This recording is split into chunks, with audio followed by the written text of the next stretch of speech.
In a world where there ain't nothing to laugh about, they're two special idiots now. Hear me out. Chuck's laugh is frightening. Brad's anus is tightening. Brad's got a lot of thoughts to give. Chuck's toxically positive. They're here to laugh and joke with a few little jabs and pokes.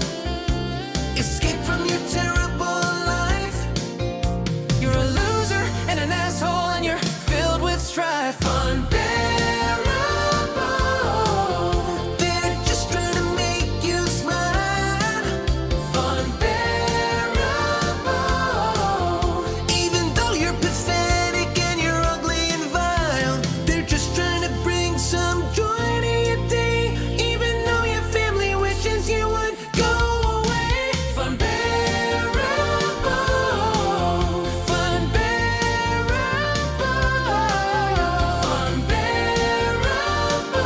Funbearable. They're terrible. They're fucking terrible.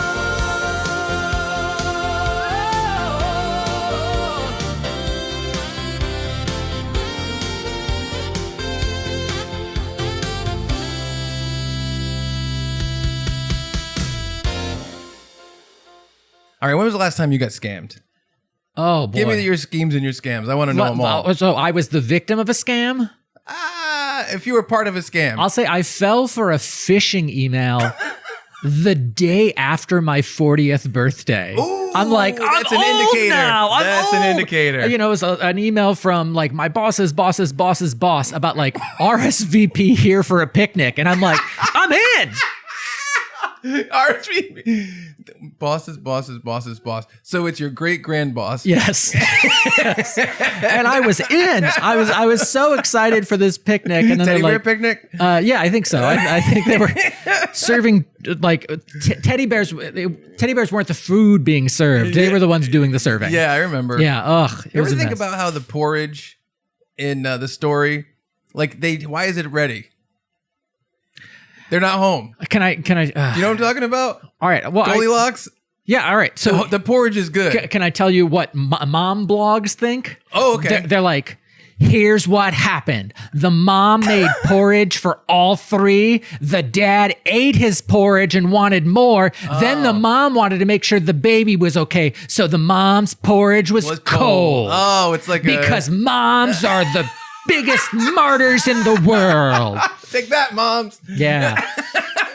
Shit, cut that part. There's a lot of Yeah, sanctimonious stuff. yeah, That's kind of funny. yeah. Yeah, I don't know about the porridge, but I did get scammed too. Not by a teddy bear picnic. Oh, okay. That's a place where I'd love to be scammed. Yeah. Anyway, teddy bears, scam me.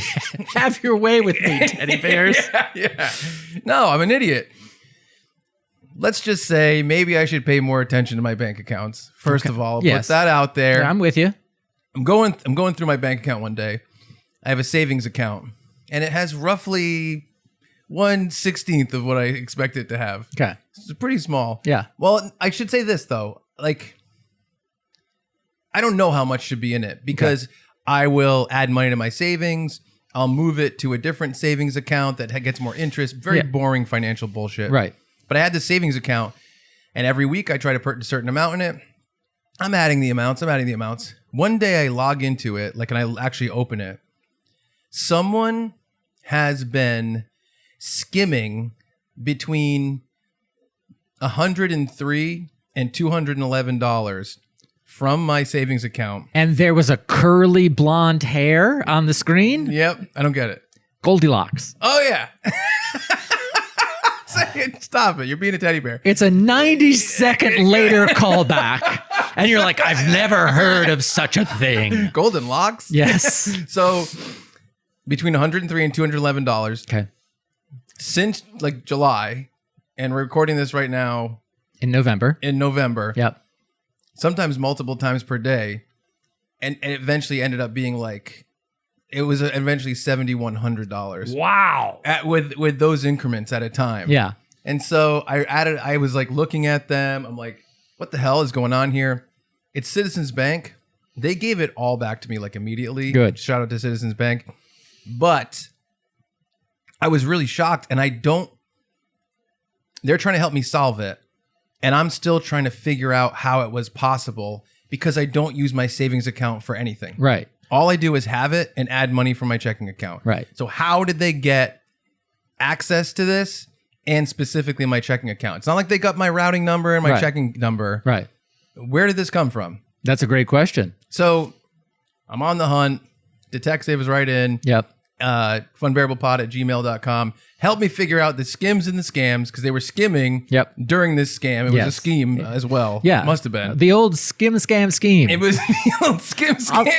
As I was preparing to say that, I'm like, there's a 0% chance I get that right on the first try. So, Craig, I hope you cut out the previous 40 times I tried to say skim, scam, scheme. I hate to say this. Skim, scam. I think it should be... Scheme, skim, scam? I think it should be skim, scheme. It's It's a skim, scheme, scam. All right. I think maybe yours works too. Yeah, it's either skim, way. scam, scheme. Yeah. But writing in, perfect way to transition.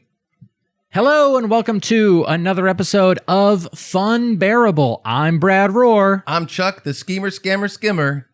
Staten. I mean, you're the schemies. Oh yeah, schemmy, scammy, skimmy. Dicks.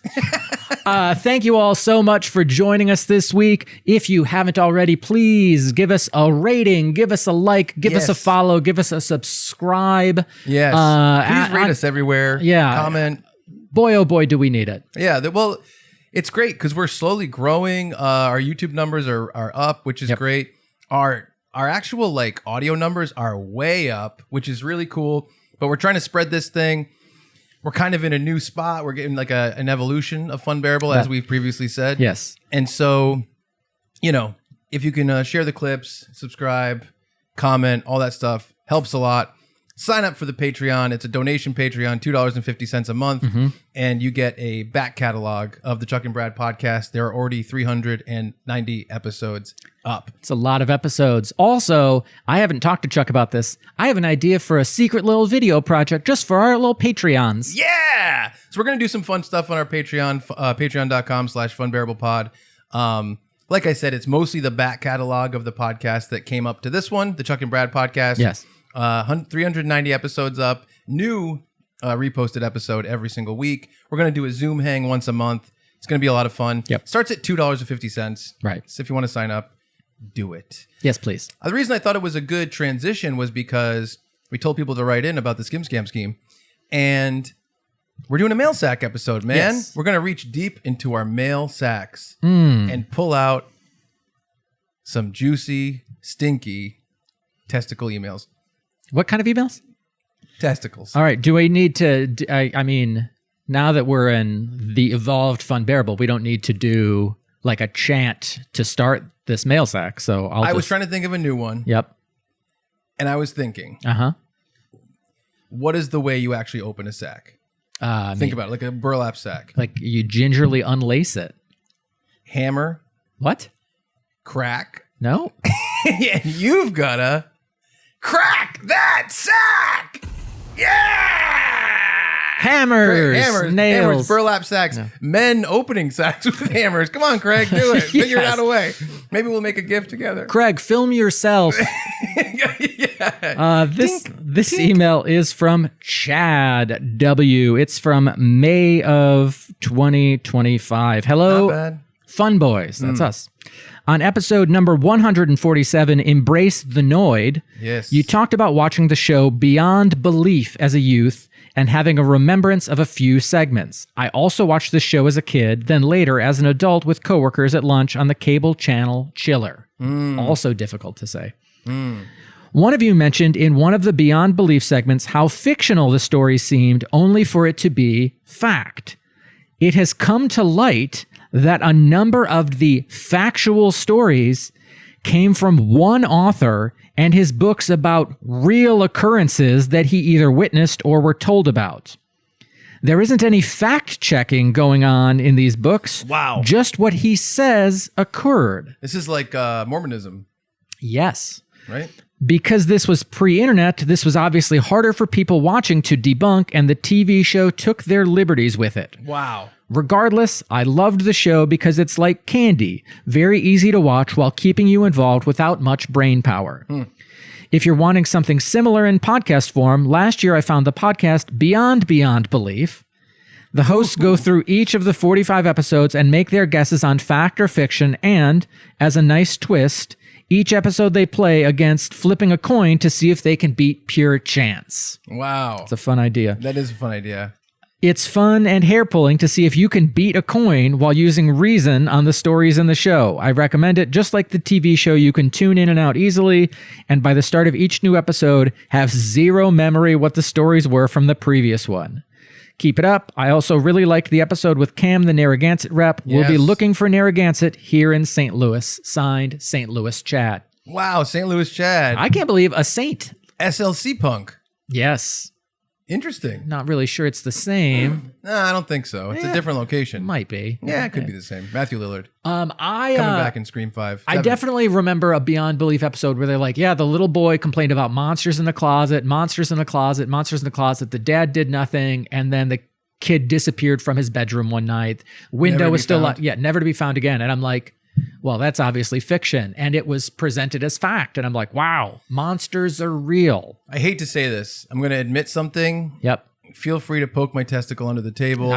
No. Pinch my penis head. Okay, yes. However you want, however you want to punish. Beyond Belief. Yes. I don't know if I ever watched it. Is that the show where the guy's like, no, you were wrong? Yes. That's the show? Yeah. Where the guy, there's a compilation of all the clips from the guy from Star Trek? Yes. I know what it is. Yes, now you do. Well, I know. I obviously... well, now there's no pinches under the table. Okay. I don't know what it is. Yeah, Animaniacs. Yes. No. I've never watched a show like that, and I kind of feel like when I grew up, and tell me if you feel similar, there were types of shows that you're like, oh, that seems cool, and you're not necessarily into it, and you're like, someday maybe I'll watch those shows. And then you just never do, and now you feel like you missed out on something. Yeah, there's an element of that. I mean, I'm slightly older than you, and so I definitely remember like, oh, okay, I get 4 networks because now we get Fox on the UHF band, and then like getting cable in what was like a huge deal for us. Yeah, I saw half a boob. Yeah. Which half? The outer half. The testicle half. Yes. Oh boy. I said testicle so many times this episode. Like I guess I wasn't aware of what I was missing for a long time, but there's still so many shows that I haven't watched. Do you mean like you didn't even have cable, so there's a lot out there that wasn't? It's weird because like what was on cable in 1988? Like, oh, I never watched Silk Stockings on USA. Well, what am I missing? You know what show was great that I really have very little recollection of, but I think is awesome, is Roundhouse. Nope. You don't have any idea about that? Doesn't ring a bell. Is that the one with the guy from Star Trek? Yeah, I think so. Yeah. I was wrong. Turn off the cameras. So, all right, you remember All That? Yes. I kind of think Roundhouse was a prequel to All That. Okay.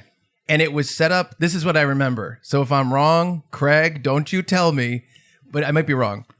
It was a big stage, and there was a bunch of people, and they were dancers, and they were singers, and they were improv guys. Okay. And ladies. And they would come out and they'd be like, welcome to Roundhouse. And they would like do this like whole opening of Roundhouse with like tons of harmonies. It was like kind of like funky current at the time, a cappella. Then they would do sketches, like improv sketches with making things up on the stage and pretending. And I remember that one guy would put a speaker on his head, like from a classroom thing, and be like, ladies and gentlemen, blah, blah, blah. And he would talk through the speaker. Oh, that's cute. And I was like, that's great. And I've never seen that again anywhere. But like Roundhouse, I think was probably on when I was like too young to appreciate it. I'm going to give a guess. Well, when was Nickelodeon started? Mid-80s. Mid-80s with MTV.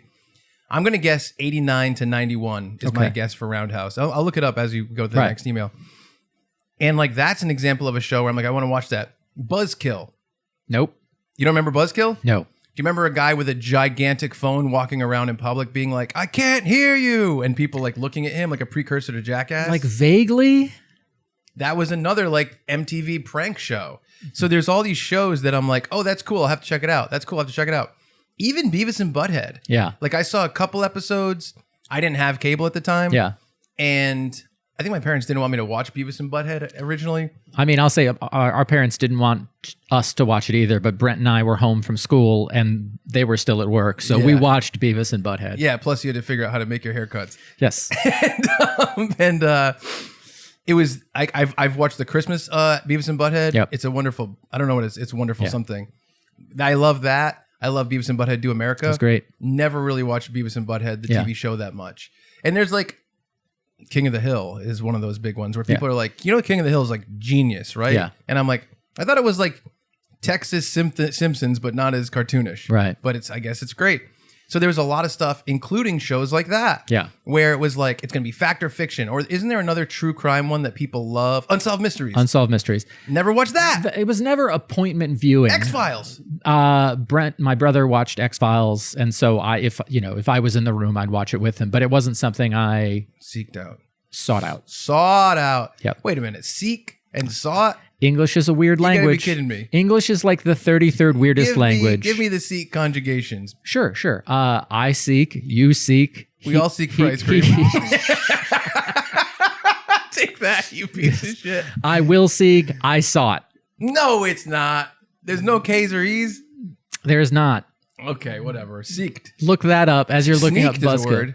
Yes. Sneaked. I Yes. sneaked. But snuck is also a word. Well, that's true. Yeah. Okay, sorry. Continue. It's okay. I feel like, I never watched The Real World or Road Rules or any of those. And that was like when I went, I was at Bradley University. I was in college, and somebody, like the best friend of one of the guys on the floor above mine, was on Road Rules. And so like our residence hall would like get together to watch it, to cheer on this guy. And I'm like, nah, it's not for me. Like I was still, I was like that. yeah, I was still, you only like this because it's popular. My whole thing was, I'm like, fuck Real World. It's stupid. It's drama. Yeah. Then I got, what's the one where you sleep? Mono. Yes. I got mono from this girl. And I was like, had to be bedridden for like, not bedridden, but just stayed home from school, from college Right. for like a week. And Real World, I think season 12 started with Brichelle, some weird name. And Brielle, I don't know. There was these two girls. Trishelle was one of them. Yes. And Bree something. And in the first episode, they had like a hot tub threesome. But like, it seemed like more of a hot tub make out jack off threesome. Yeah. And So, like- MOJO threesome. Right. Mojo Yeah. thresome. Yeah. Mojo Threeso. Yeah, exactly. It was a Mojo. That's that. You know who'd love that name? George Lucas. Mojo threesome. Smuggler. Yeah. So, because I watched the first episode, Yeah. and it introed the characters, and you got to see the different traits, and you got to see how they were going to butt heads, and because Trishelle had like a meltdown at the end of the first episode that people are going to see this, the Mojo threesome, I was like pulled in. I was like, okay, and I kind of think I have a theory. Any well-produced reality show on television, if you watch the first 3 episodes, Yeah, you're in. you're sucked in. Yeah. And you're like, I just want to see what happens. I need to know. This is like, so I watched the Friday the 13th movies recently, as you Right. may have remembered. I watched all of them. My girlfriend, Natalie, she's a big liar when it comes to horror movies. Mm-hmm. She's like, I don't like slashers. But then she's like, well, I like Halloween. I like all the Halloweens. And I like Scream a lot. I'm like, okay, that's 2 of the biggest slashers. Yeah.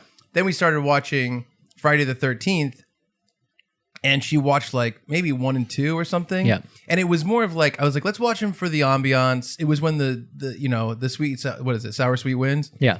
The sour sweet winds were blowing for fall. It was just coming in. We had a candle, a pumpkin candle. We had the windows open, and we were wrapped up in a blanket, and we watched 2 of them. And then I was like, oh, I'm not going to make you watch more.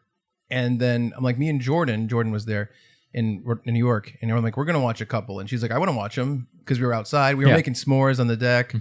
You know, it was a nice autumn night. Yeah, it was your Hornet weekend. Yes, it was my Hornet weekend.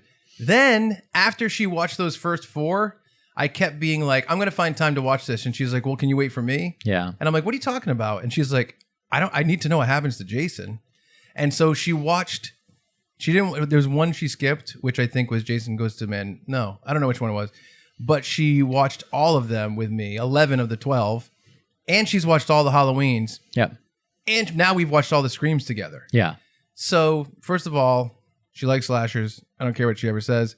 But B, she got invested because she saw the beginning of the story. Yep. And I think that that's a thing that hooks you in. Actually, I was listening to this podcast, No Stupid Questions, last night. Okay. Which is, I listened to that as like a therapy podcast. Yeah. It's my only one I really pay attention to consistently for therapy podcast.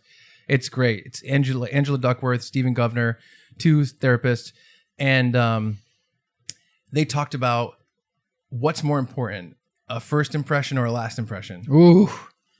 Ouch. Isn't that interesting? Those are my two worst impressions.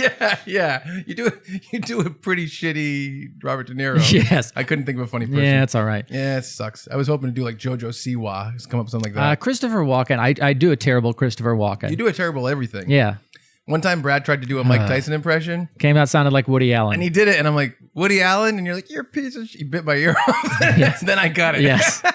Then he had sex with his own daughter. Yeah, and you're like, it could be the other way. So Mixed messages. yeah, so they were talking about first impressions, last impressions. Like, it was Mike Allen. Mike Allen. And the way this relates to Real World and Friday the 13th Yeah. is they were talking about it in context of human beings Yeah. and in books. What's the most important part of the book? Is it the first beginning or the last part? And it's essentially like both of those parts matter so much more than the middle. Yep.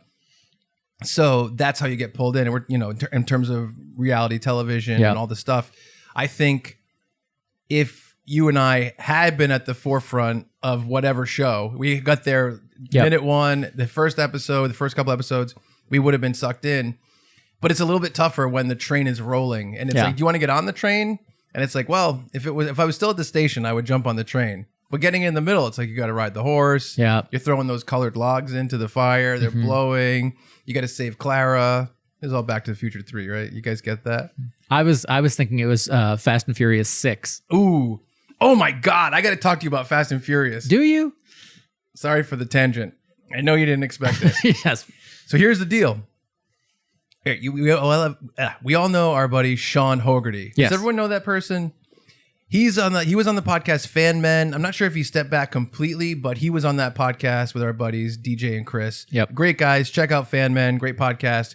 Sean Hogarty, great guy, heavily involved in the world of Kevin Smith, and has been for a long time. We've been friends for a long, long time now, years and years. I've recently gone up to see him in Boston. He's come down to New York multiple times recently. Once for my housewarming party, and then once this weekend because he went to go see Beetlejuice on the musical, and he stayed with us. So he has a Tesla. It's a self-driving car, right? Yes. He takes me and Natalie wherever. Like I've gone with him a few times. He took Natalie this weekend too. He's taking us around. It's self-driving. It's doing parallel parking by itself. It's slowing down. It's crazy. Yep. And it's like it's one of the reasons that you want to be rich is to have a self-driving car. Because if I was doing that, going back and forth from Rhode Island to New York, it'd be a different world, baby. Yeah. And it's not crazy. You can't crawl in the back and go to sleep. Right. Do you know that has cameras about your eyes? Yes. You have to be looking at the road, and makes sure. So it's pretty responsible. Right. He goes, I got this super acceleration package. And I'm like, what does that mean? He's like, you can get a package that has super acceleration. And I was like, what is this, a sci-fi movie? We're driving along. I'm going to tear up because I'm so excited to be part of the Fast and Furious world. He basically bought Nas. Wow. And I was like, what? So we're driving along. I looked at the speedometer. Yep. We're going 74 on the highway. Over the speed limit. You can put your car in Mad Max mode, so it goes a certain amount faster and whatever. Okay. Isn't that insane? It is insane. 74, he goes, watch this. And he turns on the super accelerator. And I'm like, and there's a screen that came down. It showed the car. It showed all the gas going through the engine like Fast and Furious. No, that didn't happen. It showed a woman shaking her butt. He hits the gas. Yep. In 1 second, we were going 95. Whew. And I was like, ah! Yeah. You know, my arms were out the window. My head was through the sunroof. But seriously, it was just like Nas. You're like, let me hang out the window to eat my ice cream cone. Yeah. The car front didn't go up, Yep. like it does. Right. But it really did go supercharged, like super fast. And I was like, it's something I'd be too scared to use myself. I would never use it, I don't think. However, very cool to see. That's great. I don't know how we got all the way here. Oh, Back to the Future 3, train, get on the train, first impression, last impression. Yep. Back to reality show, back to Unsolved Mysteries, back to... An email. What is it called, though? Beyond Belief. Beyond Fact or Belief. fiction. We got there. Yeah. It's a chain of events. Yes. It's like Final Destination? Yeah. No. It's like 6 it's degrees of Kevin Bacon. the exact same as Final Destination. Yeah. No. But yeah, so that's really interesting. I'm not surprised whatsoever that some of those shows, especially when there was not like a heavy internet that presence, they took some that they're like, liberties. whatever, put it out there. Maybe I should get into those shows as comfort shows. Sometimes I feel like I'm struggling for comfort shows. I think about, people watch like Forensic Files, That's like what I mean. these half-hour, like really self-contained things. That's part of why I used to love the show Cops. Yeah. Was because every episode know. of Cops is a confrontation, and then kind of more of a whimsical one, and then a concern one. I love Cops. Every episode, and that's the formula. Yeah, I love it. Natalie my girlfriend has, I don't know if I said it's my girlfriend earlier. I know I said Natalie. Yeah. Her comfort shows are Bob's Burgers, Simpsons, Shark Tank, which she watches constantly. And she's like, Yeah. gotta invent a product. And I'm not kidding. This is what she does. TV that smells like strawberries. No, that's not, they don't need that. And like she's like, she watches it constantly, but it's Bob's Burgers, Simpsons, Shark Tank, and now Rick and Morty.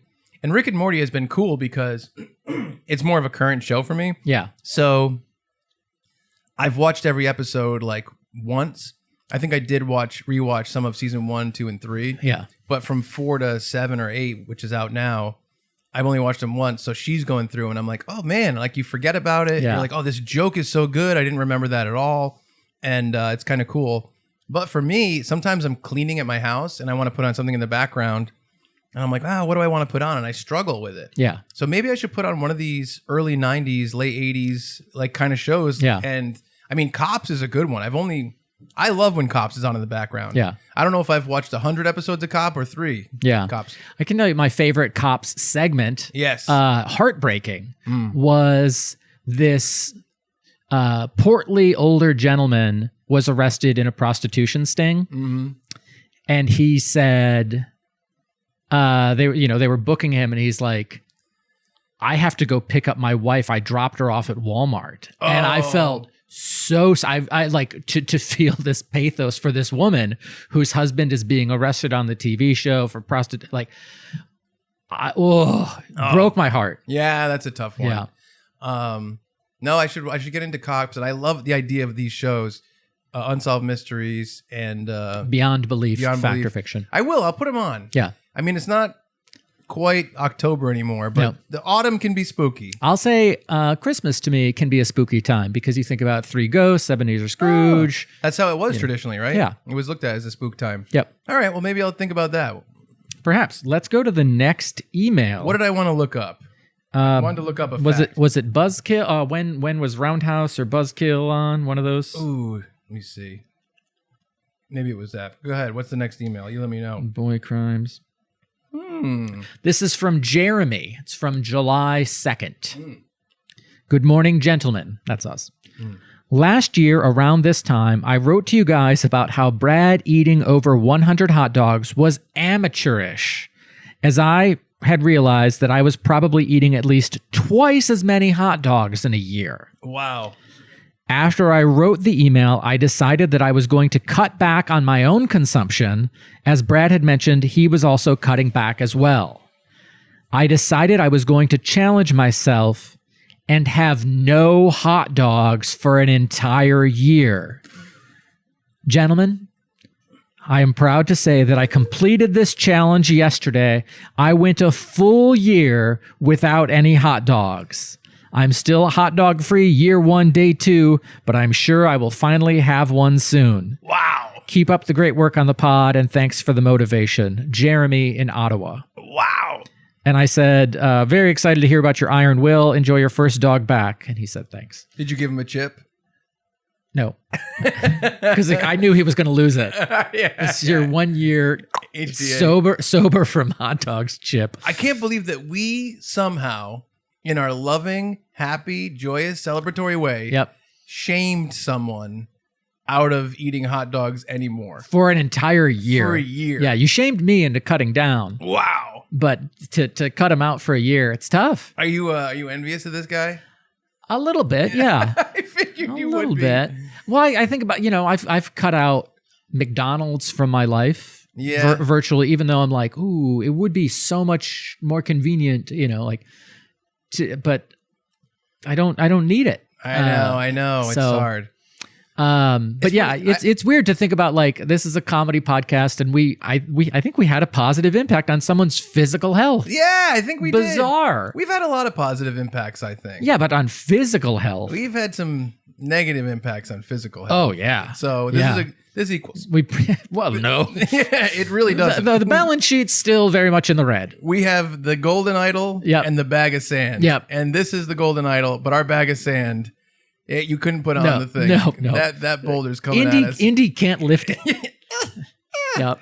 Wow, that's crazy. No hot dogs for a year. It's funny. I don't really cut things out Yeah. necessarily, but I will be like, I haven't eaten at Wendy's in 8 months. Yeah. It's kind of less intentional. I like that idea, especially how many did he say he ate before that, or did he not specify? He said over 200 a year. He said twice as many as me. Wow. So what is that, 4 a week? Yeah. Wow. I mean, I got to be honest. I like a hot dog. Oh yeah. We went to the Bears game recently. Did you see the hot dog I ate? Yes, I did. It That was was a lot of stuff on there. I know you wouldn't like the stuff, but Yeah. it was a good hot dog. Good. Although you recently ate a hot dog with all the meat sauce and all that stuff Yeah. on it, and that's fucking... It's in our theme song. Yes, that's right. And I did that 3 times You sure in about 5 minutes. I'm like, what? I'm like, you weren't centered. And you're like, you piece of... I was like, oops, I wasn't centered. Guess I got to eat another one. Yeah. Pinch me under the table. Yeah, you're like, you want to do a safety or a couple Yes. safeties? That's really, really funny. Well, congratulations, man. Yeah. That's pretty great. I don't know if I was supposed to look up Roundhouse, but it came out in 1992. I feel like it was something different I was going to look up. That's okay. All right. It was that? one of those shows. Yeah, Yeah. okay. You're probably right. You thought 89 to 91. Yeah, it was very close. Great. So Jeremy, Wow. good job on the dogs. I can't believe that. That's crazy. I do love it, though. All right. Listen, maybe we should get a hot dog sponsor so they know that we're not anti-dog. It's a lot of tongue-in-cheek. Yeah. You're going to kill yourself with these hot dogs. I'm pro dog. I'm pro-dog, too. You know I love a dog. Yep. This is from Sam. This is from July 2nd. In the most recent, as of July 2nd, 2025, Cracked Sack episode, one fun bear mentioned having a mascot named the Corn Jerkers. Remember that? We talked about a high school sports mascot was named the Corn Jerkers, and hilarity ensued. It did. Look up the mascot for a little town called Robstown, Texas. It makes the don't look it up. It makes the Washington Commanders' former name seem tame in comparison. Oh. Just throw out some guesses as to what you think the Robstown, Texas mascot is. Because I looked it up. Robstown. Okay, this is not it. Robstown burglars. No. But that'd be fun. That would be fun. If you were living in a town that had like Robs or like whatever in it, Yep. and you had like the striped suit guy, and he's like Bag of money. Yeah. bag of money. That's a good mascot. a fun mascot. Yep. Can we just make a whole show about making that mascot? Yes. Let's do because that it's instead. better than their current mascots. Yes. The Robstown Cotton Pickers. Whoa. Yikes. Yikes indeed. Oh, you know what I just thought of? Why you cotton picking? Yeah. Is that a racist thing? I think so. Homer said it to Cletus on The Simpsons. It's weird because I think I don't know. It probably originated. Yeah. Like Yellow Belly. And then has kind of changed. Is Yellow Belly racist? I don't think so. Really? I think that is more with the animal kingdom, but I don't know. Animals have yellow bellies. I guess tigers. No, lions. Right? Yes, maybe a chameleon. I don't know Yeah. the etymology of these phrases on whether or not they're racist. Wow, cotton pickers. I'll say I looked up at some point like these are phrases that you shouldn't use anymore. They're unintentionally racist. Yeah. Including, the phrase peanut gallery has like racist origins. Okay. But when I was growing up, I was like, oh, like my parents used it because on the Howdy Doody show, that's like what they called their audience. But it goes back further than that, whatever, intent and impact. So I don't remember seeing yellow bellied on there, but maybe it was. Do you think some of the phrases that started racially, we should forget the racial stuff and just move on? What is Peanuts Gallery? Peanut gallery, it's because that's where people who didn't have a lot of money sat. And traditionally, people of color didn't have a lot of money. So they paid peanuts to get in? So they paid a small amount to get in. Oh, it's peanuts. Yeah. I see. Something like that. It sucks because, like, I don't know. Anyway. All right, ready? Cotton Yes, picking? please. Yes. The phrase cotton picking likely originated from the harsh labor of enslaved people who picked cotton and is associated with low status. Yep. While its exact origins are unclear, the phrase was used in the American South as an insult and a reminder of their subservient position. Yep. It was revived in the mid-20th century by Hollywood writers and entered the vernacular as an expression of annoyance. That's kind of weird. Yeah. That's a weird... Like people writing for I Love Lucy were like, all right, we need an old racist phrase, but we're going to make it not racist because Lucy's married to a Cuban. Oh, you know what's interesting, though? What's that? Wait just a cotton picking minute. Right? It kind of gets away from the idea of like subservience. Like if Homer says to Cletus, "Why you cotton picking?" Yeah. It is kind of like comparing him to a low status person. Okay. Wait a cotton picking minute.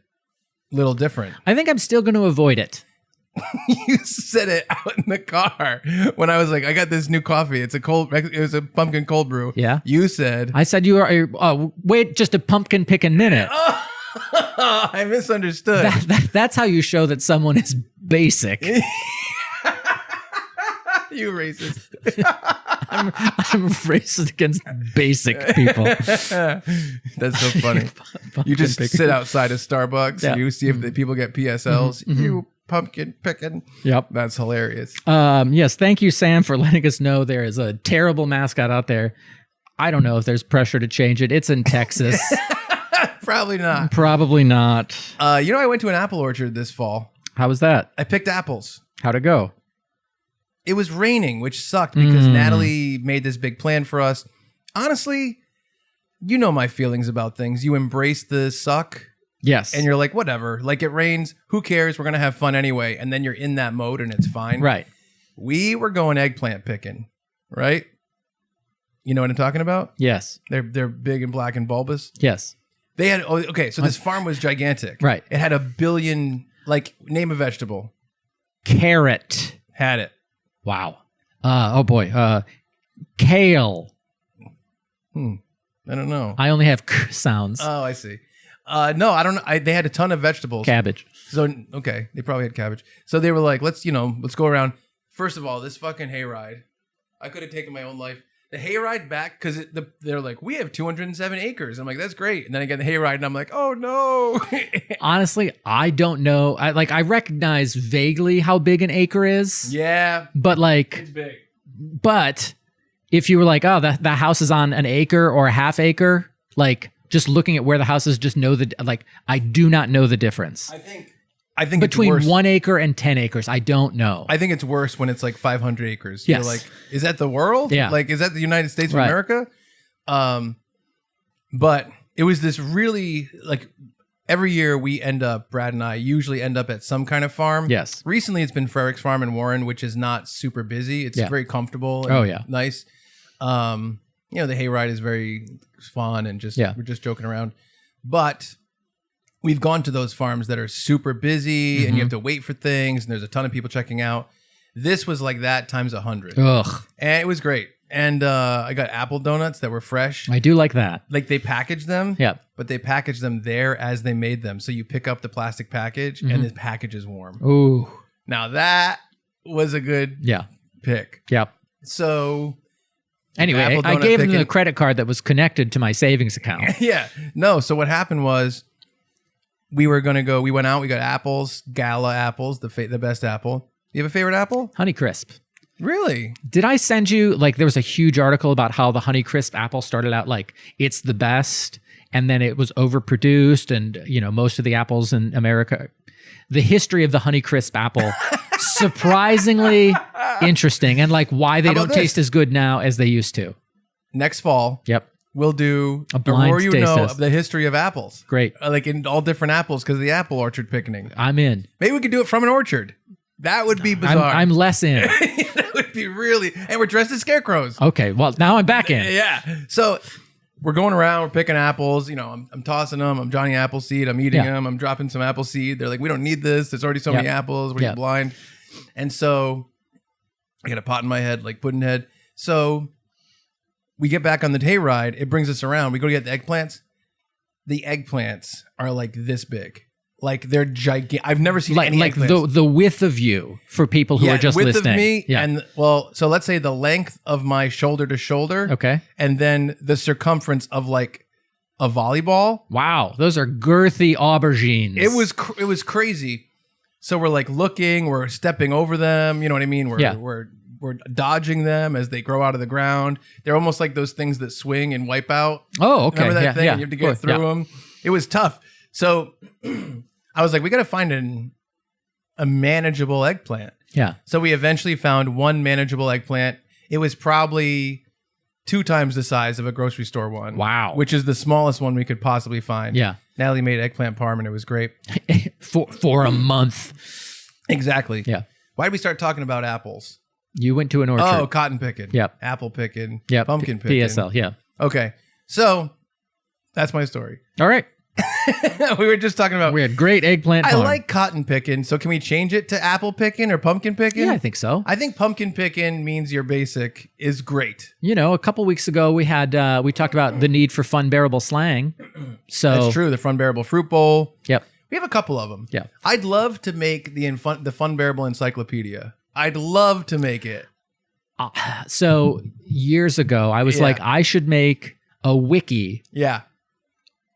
because I am obsessed with like tracking my own life and history. Yes. Just make a wiki of everyone I know and how I know them and how they know each other. And Wow. the idea of like, all right, Kevin K. I knew him from Little League. Then we were on the middle school basketball team together. And then in high school, we went in opposite directions. And now he's married to this person. Woo. How do I know that person? And like, Ouch. doesn't it feel like that? First of all, it feels like something I would do, but also doesn't it feel like the stupidest thing I could ever do? I feel like a lot of people would block you after you do that. Yeah.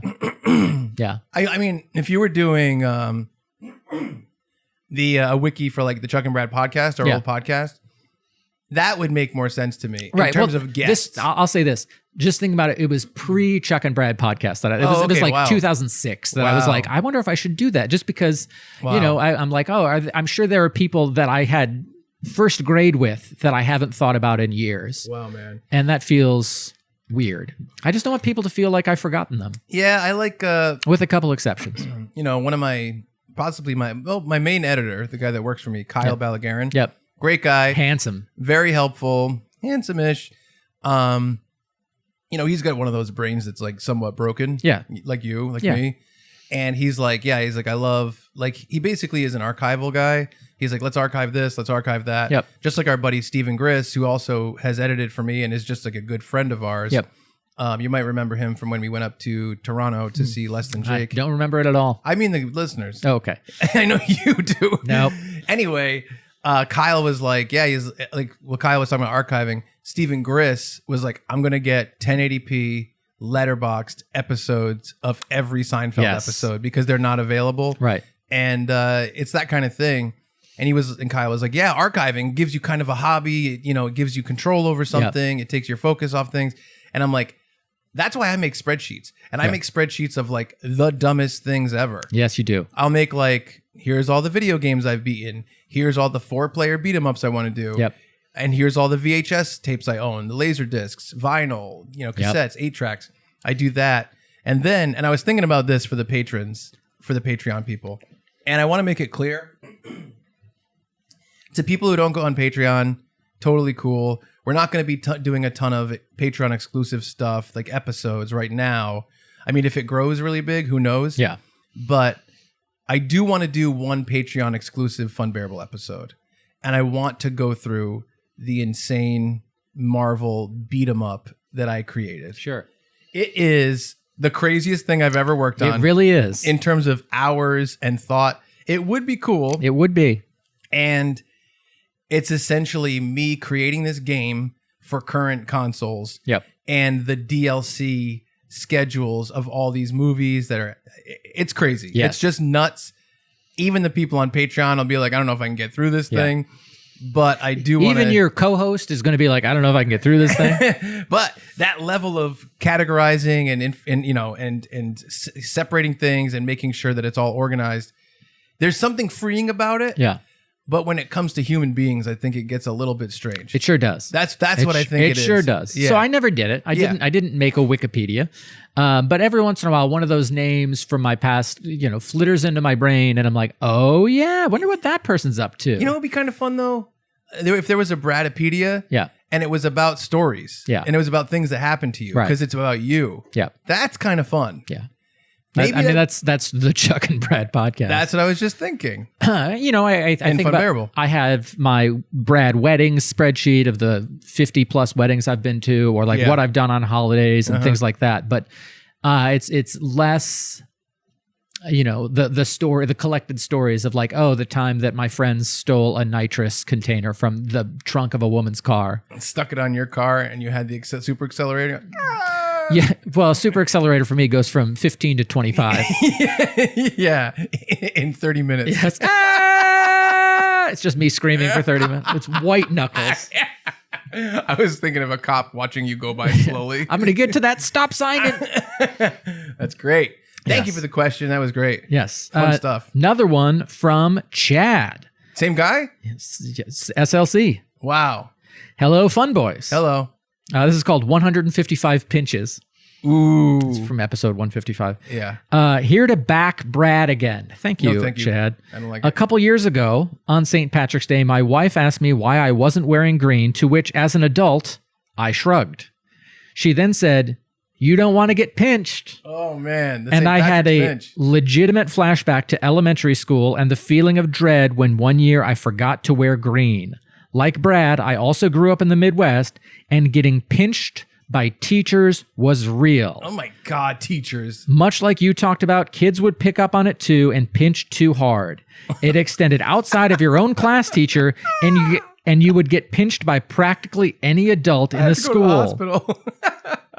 So, just so you know, the practice did continue beyond Brad's days. Pinch-free 364 days a year.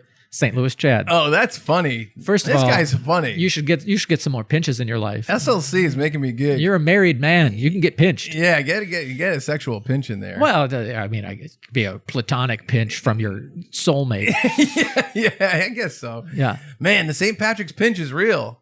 Yeah, for those of you who are newer to the podcast world, To our podcast. World. yes, no, just podcasts in general. What the hell is this? Yes, they're just talking.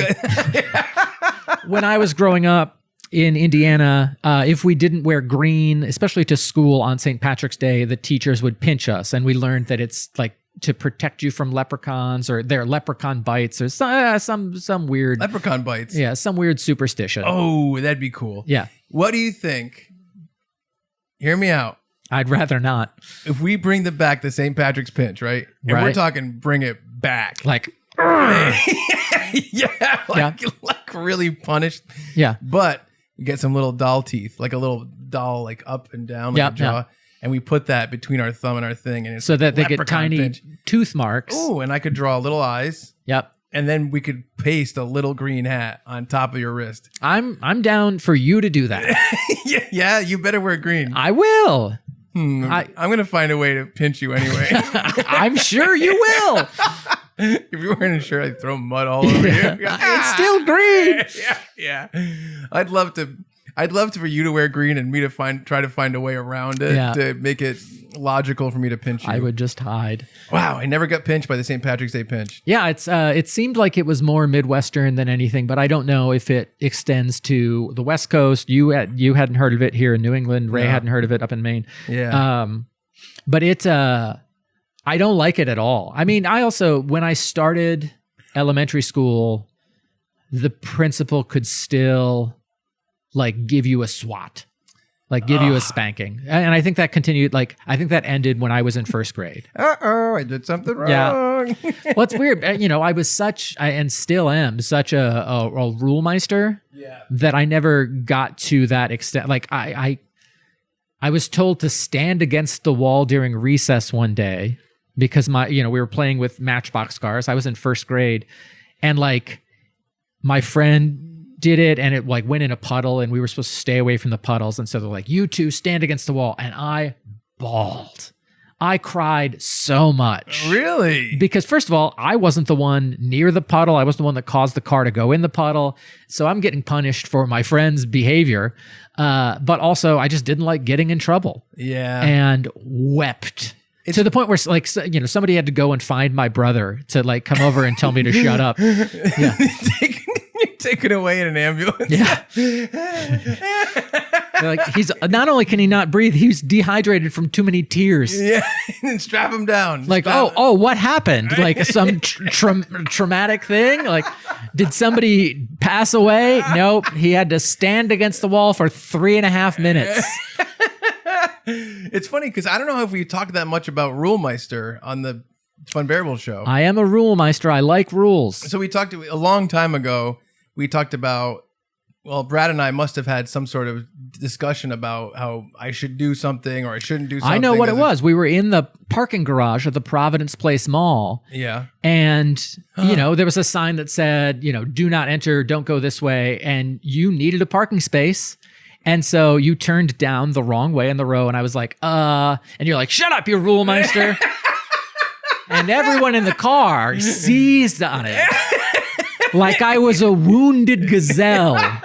And it was just like, rule meister. I remember. You're pinching me. I'm not even, it's not St. Patrick's Day. I remember it was my ex-girlfriend's mom was there. Yeah. And she has this insane accent. She's like, Yeah. oh, it's the rule meister. Yeah. Remember that? Yes, I do.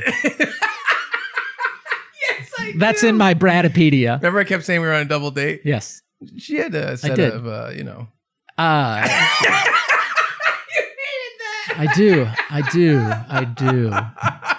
do. But anyway, Rule Meister. Yes. It's come up a lot in our friendship since then. And we're talking like small rules. Yes. Where Brad does not like to deviate from what we're supposed to do. That's correct. However, I will say this, and this is an interesting dichotomy. Maybe you can explain this to me. There is a part of you that is a nonconformist.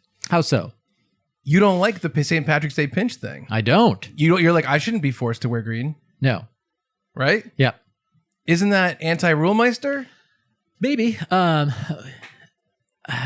Meister, nonconformist. Yep. How is that? How do they live? How do you coexist with It's weird yourself? because I think there are... This is an interesting question. I think... Because you also didn't like... I'll say, currently, I'm away from a place where the rule is that you have to wear green. Right. And so maybe if I were still in that subculture, I would be more like, you got to wear green or I'm going to be the adult that pinches a child. Come here, little guy. All right. So it's an interesting thing because I also wonder if you consider authority figures, if you put them into this box, but then you put the crowd into this box and you're like, I don't want to go with the crowd. Yes. I do want to follow whatever the Yes. authority figure says. Yes. That might be it. I think that's a big part of it. Wow. And I think about, as a teetotaler, Yep. not a lot of us out there, People who don't like alcohol. or drugs or whatever, unless it's prescribed, in which case I'm like, oh, an authority figure told me it was okay. Yeah. And so then it's okay. But otherwise the crowd says, oh no, you should do this. I used to take a lot more grief than I currently do for not drinking. Like, yeah, not from me. no. But college especially, a lot of times, if it's a new girl, this is again, early 20s, a new girl in my life would be like, I can get you to drink. And I was immediately turned off to them, no matter how hot they were or what their set of was like. Yeah. Yeah. Within reason. Yes. After a point, I was like, all right, I'll do what you say. Yeah. You have the measuring tape. Yep. Yeah. Anyway. So yeah, that to me is nonconformity. Yeah. But also the rule of like, well, don't drink and drive. I'm like, well, I'm never going to be in danger of actually breaking that rule. That's funny. That's kind of a funny way to think about it. And Chuck has also pointed out, when we are looking for street parking, I see the sign that says no parking and I'm like, we can't park there. But I don't read the bottom half of the sign that says like Wednesdays between 3 a.m. and 7 a.m. Yeah, exactly. And I'm like, well, we'll never find a parking space now. And Chuck's like, read the whole sign, you idiot. Yeah, exactly. Yeah. Yeah. Oh, I've never done the hand. Yeah. I like to do, audio listeners are not going to like this. Yeah. Whenever we're doing like a fight, I love to pantomime grabbing someone by the lapels and then slapping them back and forth. Yep. But Brad just introduced hitting the hand yeah. to make the sound. Now, that's an evolution. It was for our audio people. That was very good. Thanks. I appreciate Thanks. that very much. I think we have time for one more email. One more. I should probably have pulled it up first. Wow, the golden email. This is from Daniel T. Daniel T, you got some big responsibilities here. We're closing the show with Daniel T. Celebrity encounters gone wrong. Ooh, that's a good start. I was working at a comic book store in Chapel Hill, North Carolina, when Patch Adams was being filmed at the university. Film Patch Adams. Patch Adams is sad as shit. Robin Williams came in to buy some toys for his son. Nice. The store had a credit card imprinter, which was kind of old-fashioned, even in the mid-'90s. Put the credit card down, swipe back and forth over it. Mm-hmm.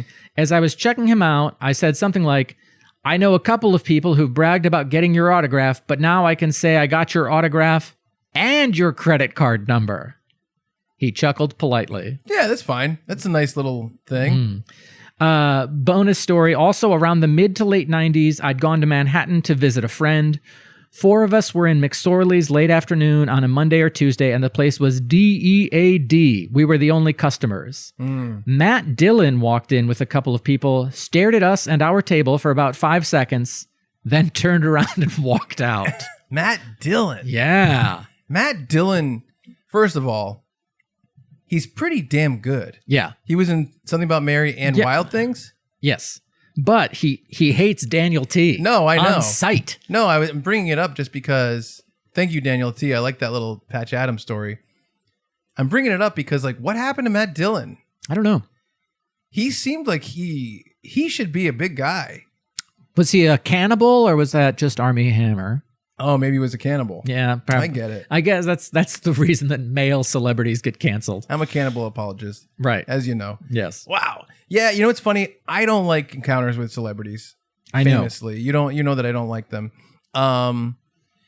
We've gone to a bunch of different things. I remember going to an Alkaline Trio show a long time ago, and Matt Skiba, the lead singer, Alkaline Trio is one of my favorite bands. He came out and he started talking to everyone, and a bunch of my friends ran over to be like, Matt Skiba. And I was like, whatever I am going to say to this person, he's heard 1,000 times and it's meaningless. Right. And it's almost like, for me, it's like, I don't know. I don't need to be that person. And then whenever we've gone to like a live comedy show or like a book reading or whatever, and they have a thing afterwards where they're like, you can just wait in line and meet the person. I always don't want to. It feels more awkward to me than rewarding. Is the best way to say it. I'll say for the most part, and maybe this is where it started from, and we asked people to send in their celebrity encounters, waiting in line to meet Mick Foley was a waste. Yeah. Because the guy in front of me kept talking to him about some local promotion, and Mick did not even look at me as he was signing the picture for me. Yeah, that happens. But I got to redeem myself with Mick Foley doing a panel with him at New Jersey Comic-Con 2024. Which I was thinking, we should put that on the Patreon. We should. Yeah, that's good. But Patrick Rothfuss, an author who has written 2 novels and 2 novellas, and boy, oh boy, everyone is waiting for the 3rd novel. Like a lot. Yeah.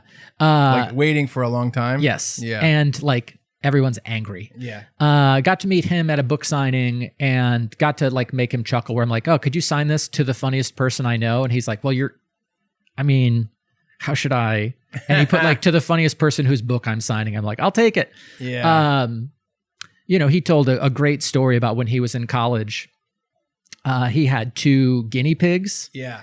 And he wasn't supposed to have pets. Yeah. You were only allowed to have fish. Mm-hmm. And so his RA was like, man, sorry, you can only have fish. You got to get those things out of here. He's like, no, those are fish. And he's like, those aren't fish. He's like, So he filled up a big tank with water, took a guinea pig, held it under, and made eye contact with his RA until the RA was like, all right, they're fish. Oh my God. And I'm like, That's a scary story. that's a scary story. To But tell he- in the dark. yeah, he got to keep the guinea pigs the rest of the year. Oh my God. And I'm like, you should have followed your school's assistance animal policy, you monster. Or no drowning guinea pigs. Yeah. I mean, that's another rule. That's the golden rule. Ah.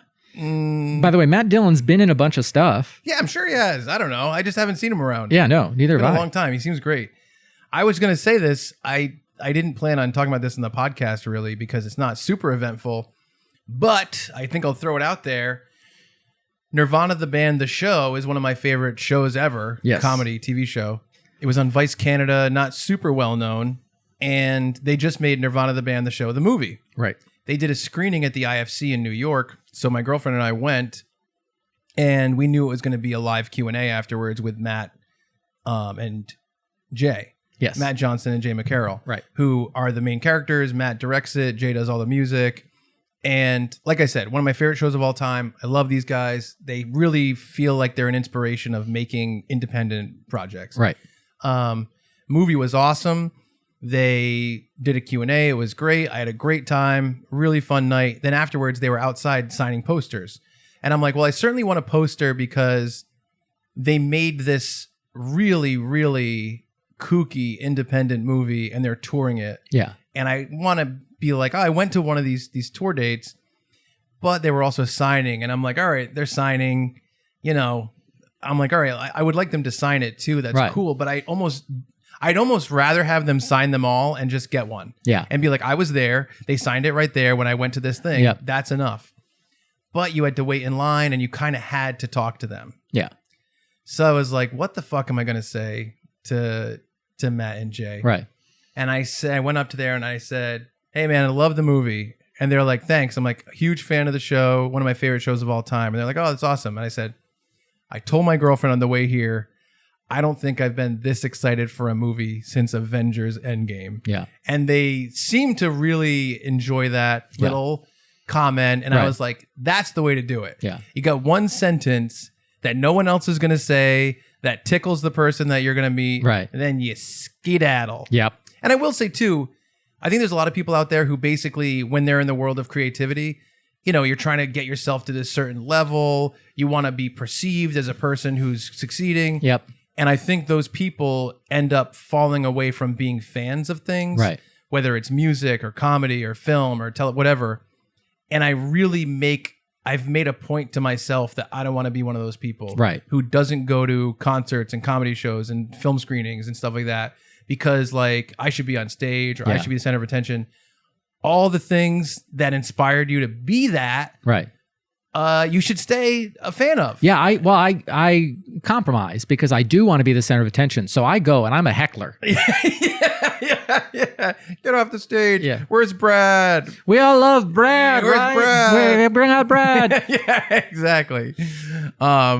But yeah, so that's my most recent like celebrity encounter Right. where I was like, I gotta talk to this person. And so I came up with something, pulled it out of my dick, slapped it on the table, and everyone liked it. Wow. Yeah, A story as old as time. it really is. Well, folks, thank you all so much for sticking around with us through this cracked sack of an episode.